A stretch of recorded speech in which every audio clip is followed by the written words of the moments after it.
저는 적어도 이 비정상의 국회를 정상으로 만들고자 하는 그런 신념으로 지금까지 협상을 해왔습니다.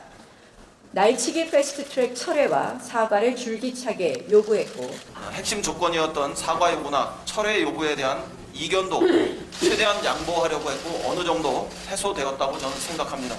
그러면 마땅히 국회 문을 열었어야 합니다. 그런데 마지막으로 제시한 게 경제청문회입니다. 국회를 열고 일단 국민의 여망에 부응했어야 옳습니다.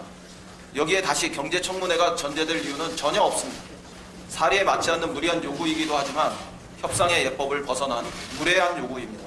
100번 역지사지에서 자유한국당이 우리 정부와 당을 향해서 경제 실정과 국가 부채에 대한 프레임을 걸고 싶은 충동을 이해할 수는 있습니다. 그러나 이것이 국회 정상화의 전제 조건일 수는 없습니다. 아니 국회가 정책청문회도 안 하고 무슨 국회가 그러면 우리는 청와대가 하라는 대로 시키는 대로 해야 되는 국회입니까? 들러리 국회입니까? 이 정책청문회도 하지 못하겠다는 이런 속 좁은 여당이 지금 우리 보고 국회 들어오라고 저기서 시위하고 있습니다. 이거 국회 들어오지 말라는 이야기 아닙니까? 국회가 파행을 거듭한 이유는 경제 실정과 국가 부채 논쟁에서 비롯된 것이 아니었습니다. 우리는 솔직히 자유한국당의 책임이라고 생각합니다. 도대체 이 추경이 정말 민생을 살릴 수 있는 건지 당신들의 소득주도 성장 정책에 문제점이 없는지 그거부터 살펴보자는데 안 하자는 그런 여당입니다. 결국 그들의 소득주도 성장 정책의 실패를 또 추경으로 땡지하겠다는 것이 이 추경의 핵심입니다. 그래서 제대로 한번 보자. 그래서 조금이라도 정책 전환을 가져오자.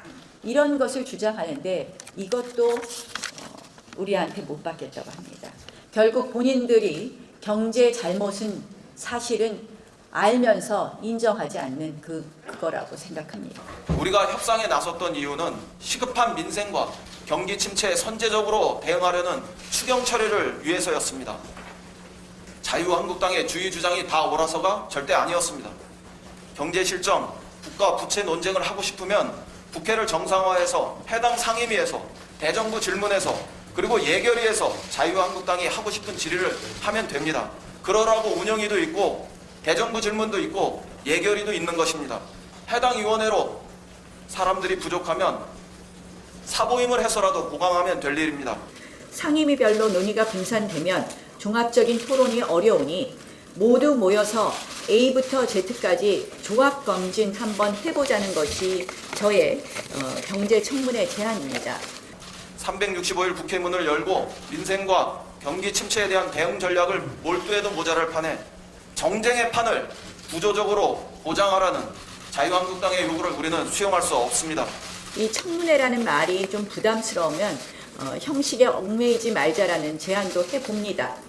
그러나 지금 정부나 여당은 경제의 경자만 나와도 알러지 반응입니다. 첫째, 시급한 민생을 해결하기 위한 추경 처리에 대한 확고한 약속도 없습니다. 정쟁을 반복하는 나쁜 청문회, 그 정신을 민주당은 수용할 수 없습니다. 여기서 더 이상의 양보는 없다는 점을 분명히 합니다. 한국당이 국회 문을 열 건지 말 건지 스스로 대답하시기 바랍니다. 이미 우리 국민들은 국회를 열겠다는 정당만으로라도 국회를 열라는 의지가 찬성 53.4%, 잘게 대답하지 마시고 통 크게 결단하고 조건 없이 국회에 복귀하실 것을 촉구합니다.